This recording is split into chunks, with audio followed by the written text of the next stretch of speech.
Hi, this is Alex from phpacademy.org, and this is a video tutorial for the new Boston. Now, in this video tutorial series, we're going to be looking at AJAX. Now, AJAX isn't specifically relative to PHP. However, many PHP applications or websites you may create with PHP can be massively enhanced with AJAX, because what we can do is we can create applications that allow us to, say, click a button or type some kind of data in, and we can grab data from a database or a text file, or just simply include a PHP file onto our page that gives us dynamic information, so updated information. And AJAX has been used for a long time now, and recently started to be created more popular. We're in 2011 when this video is being recorded, so it's extremely popular on the web. So why is AJAX special? What makes it special? And I'm just going to talk to you a bit about the features of AJAX that create a more dynamic web experience, if you like. Now, AJAX first of all stands for asynchronous JavaScript and XML, and what this means is that we can process data through behind the scenes of our website, just using JavaScript and XHTML as well, or HTML. So it asynchronously sends a value and retrieves something without having to reload the entire page. So if you think about a web page in general, you have, let's say we're on index.php at the moment, you have some data on a page and you click a form, for example, to maybe submit a registration. Or you might just click a button to retrieve a list of values that you've typed in a search box, for example. So you may have a search box on your web page, this may return a value. Now usually you would use a form submit, so you would say, let's just break out of our PHP tags, we would say form action equals something, method equals something, come down here, we would create a submit button. And what would happen is when we press this submit button, we're taken to the form action. Now what we can do is we can specify buttons just on their own, and what these do is they will send a call a function inside of our header.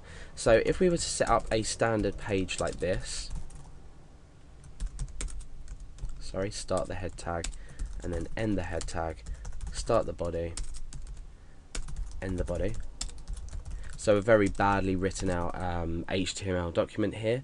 We've got head, we can include some JavaScript, so we could say script type equals text /JavaScript, and then end that there. So this is a general setup for a website. We've got an input button here. What we can do is we could say on click equals, and then we could call a function within JavaScript. So we could say update page, for example.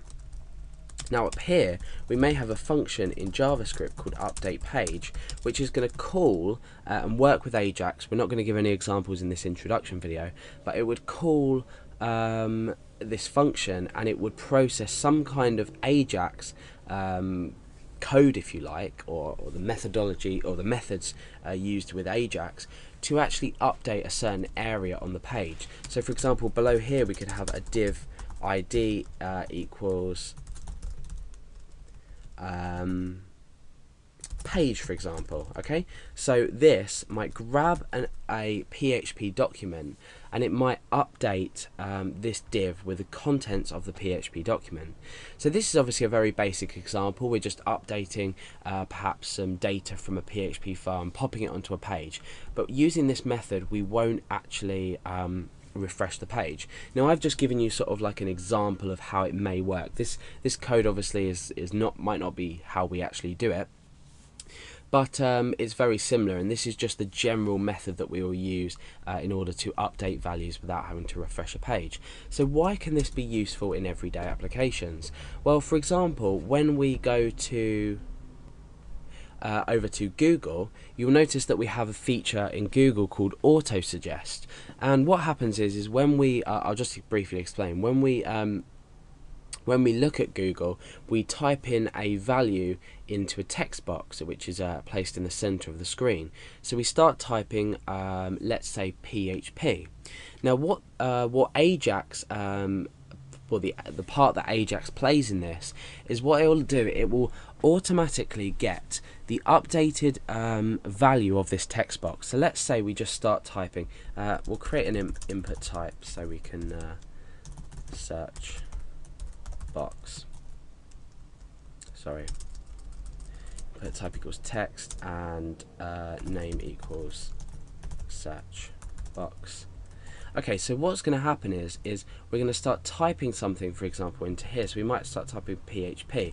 Now, as we type P, it's going to get the value of this text box, which is equal to P at the moment, and it's going to search a database for the most popular searches relating or that start with P. Then we're going to say PH, so it's going to and then it's going to then re-update itself without obviously having to refresh the page, because if you were to refresh the page every time you typed something, you'd have absolute pandemonium, and it would not work. So we've got PH, and then we type P, and it's going to find the most search for results with PHP. So that's just generally how it works. So this uses AJAX. Google Suggest uses AJAX, and a variety of other websites too as well. Facebook uses AJAX, and this uses it in a really interesting way. When you're looking at a Facebook, say, news feed, you'll be looking at the news feed straight up and down, and you'll have your mouse still.